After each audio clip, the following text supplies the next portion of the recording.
We all crave love and connection. It's a basic human need, as essential as air and water. From the moment we're born, we seek these connections with our caregivers. These early bonds shape who we become and how we navigate the world. In the 1950s, a wise psychologist named John Bowlby introduced us to attachment theory. He explained how these early relationships create a blueprint for our future connections. Think of it as the foundation of our emotional house. If the foundation is strong, we feel safe and secure.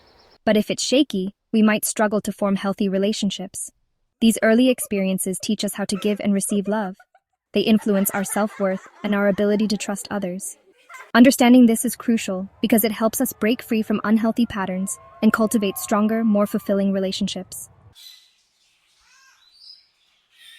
Imagine a garden.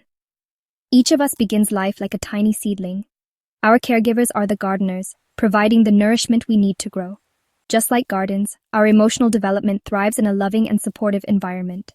However, not all gardens receive the same care. Sometimes the care is inconsistent. Imagine a gardener who forgets to water their plants regularly. The plants wilt, desperate for moisture. This is similar to anxious attachment. A child who experiences inconsistent care may become anxious, always craving love and reassurance. Then there's the dry garden. Here the gardener is emotionally distant, withholding affection and warmth. The plants learn to survive with minimal water, becoming independent but emotionally closed off. This reflects avoidant attachment. And what about the wild garden? This garden has experienced chaos and unpredictability, like a storm that uproots the plants. The plants grow in every direction, lacking a sense of order or stability. This mirrors disorganized attachment, often rooted in trauma or neglect. Just like gardens display signs of distress, so do we when our attachment needs aren't met. The thirsty garden, or anxious attachment, might manifest as a constant need for reassurance, fear of abandonment, and a tendency to become overly dependent on partners. The dry garden, or avoidant attachment, often presents as emotional distance.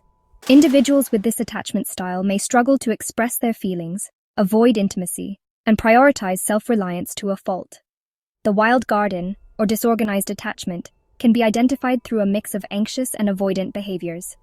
This can include a fear of intimacy, coupled with a strong desire for connection, leading to turbulent and unstable relationships. It's crucial to remember that these are just a few examples, and attachment styles exist on a spectrum.